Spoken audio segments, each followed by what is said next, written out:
بسم اللہ الرحمن الرحیم۔ محترم ناظرین السلام علیکم۔ میں آج اس ویڈیو میں حضرت خضر علیہ السلام کا واقعہ بیان کروں گی۔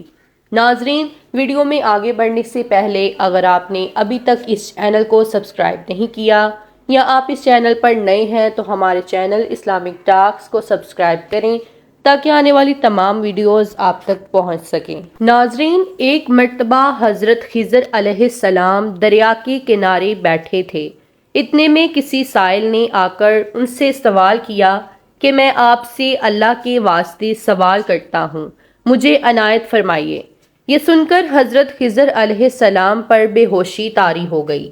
جب کچھ ہوش ہوا تو فرمانے لگے، بھائی، میں تو صرف اپنی جان اور مال کا مالک ہوں۔ تم نے مجھ سے اللہ کے واسطے سوال کیا ہے، لہٰذا میں اپنی جان اور ذات تمہارے حوالے کرتا ہوں۔ تم جس طرح چاہو اس کو استعمال میں لاؤ، بازار میں فروخت کر کے اس کی قیمت سے فائدہ اٹھاؤ۔ چنانچہ سائل ان کو بازار لے گیا اور ایک شخص سائمہ کے ہاتھ ان کو فروخت کر دیا۔ یہ سائمہ خرید کر ان کو اپنے گھر لے گیا، جس کی پشت پر اس کا ایک باغ تھا۔ چنانچہ سائمہ نے حضرت خضر علیہ السلام کو ایک کدال دے کر کہا کہ سامنے والا پہاڑ جو 3 مربع میل رقبے میں واقع تھا، اس کی مٹی کاٹ کاٹ کر باغ میں ڈال دو۔ اور یہ حکم دے کر سائمہ اپنی کسی ضرورت سے کہیں چلا گیا اور حضرت خضر علیہ السلام اس پہاڑ سے مٹی کاٹ کاٹ کر باغ میں ڈالنے لگے۔ جب سائمہ گھر واپس آیا تو اس نے گھر والوں سے دریافت کیا کہ کیا تم نے غلام کو کھانا بھی کھلایا ہے یا نہیں؟ گھر والوں نے جواب دیا کہ ہمیں معلوم ہی نہیں غلام کہاں ہے۔ یہ سن کر جب سائمہ خود کھانا لے کر باغ میں آیا تو اس نے دیکھا کہ وہ غلام یعنی حضرت خضر علیہ السلام تمام پہاڑ کی مٹی کاٹ کر ڈال چکے تھے اور اپنے کام سے فارغ ہو کر اپنے مولا حقیقی کی عبادت میں مصروف تھے۔ یہ دیکھ کر ان کو بڑا تعجب ہوا اور اس نے دریافت کیا، یہ تو بتائیے کہ آپ کون ہیں؟ یہ بات سن کر حضرت خضر علیہ السلام پر کچھ بے ہوشی سی طاری ہو گئی اور پھر فاقہ ہونے پر انہوں نے فرمایا کہ بھائی، میں خضر ہوں۔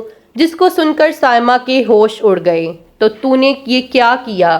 ان کو غلام بنا کر ایسے کام پر لگایا، یہ تو انتہائی گستاخی ہے۔ پھر یہ سوچنے کے بعد سائمہ نے توبہ کی اور پروردگار سے عذر خواہی کے ساتھ حضرت خضر علیہ السلام کو آزاد کر دیا اور اللہ کی بارگاہ میں عرض کیا کہ اے رب العالمین، مجھ سے اس کا مواخذہ نہ کیجیے گا، کیونکہ میں ان کو جانتا نہیں تھا۔ اس کے بعد حضرت خضر علیہ السلام نے دعا فرمائی اور سجدہ شکر بجا لائے کہ اے میرے پروردگار، میں تیرے ہی حق میں غلام بنا اور تیرے ہی حق میں آزاد ہوا، اس پر تیرا شکر گزار ہوں۔ بعد ازاں واپسی کی اجازت لے کر جب دریا پر واپس آئے تو دیکھا ایک شخص کھڑا دعا مانگ رہا ہے کہ اے میرے رب، حضرت خضر علیہ السلام کو غلامی سے رہائی عطا فرما دے اور ان کی توبہ قبول فرما لے۔ حضرت خضر علیہ السلام نے یہ دیکھ کر اس شخص سے دریافت کیا کہ آخر تو کون ہے؟ تو شخص نے بتایا کہ میں تو شاذون ہوں، آپ کون ہیں؟ انہوں نے فرمایا کہ میں خضر ہوں۔ اس کے بعد شاذون نے کہا، اے خضر علیہ السلام، آپ نے اپنے رہنے کے لیے مکان بنا کر دنیا طلب کی ہے، کیونکہ حضرت خضر علیہ السلام کا دریا کے کنارے پر ایک عبادت خانہ تھا۔ بس یہ سن کر وہ فوراً میدان میں نکل آئے اور وہیں اللہ کی عبادت میں مصروف ہو گئے۔ اس کے بعد حضرت خضر علیہ السلام نے اسی جگہ پر ایک درخت لگایا اور اس کے سائے میں عبادت شروع کر دی۔ تو آواز آئی، اے خضر، جب تم نے درخت کے سائے میں سجدہ کیا تو تم نے دنیا کو آخرت پر ترجیح دی۔ پھر فرمان ہوا، مجھے اپنی عزت اور جلال کی قسم ہے، مجھے دنیا کی محبت میں رضامندی نہیں ہے۔ اس کے بعد حضرت خضر علیہ السلام نے شاذون فرشتے سے کہا کہ اے شاذون، دعا کرو کہ اللہ تعالیٰ میری توبہ قبول فرمائے۔ چنانچہ شاذون نے دعا کی اور اللہ نے شاذون کی برکت سے حضرت خضر علیہ السلام کی توبہ کو قبول فرمایا۔ خدا کے برگزیدہ بندے اسی حالت میں رہتے ہیں جو اللہ کو منظور ہو۔ بے شک ہماری فلاح بھی اسی میں ہے کہ زندگی کے ہر موڑ پر آنے والے ہر بیچ و غم میں ہم راضی رہیں، اللہ تعالیٰ کی چاہت کو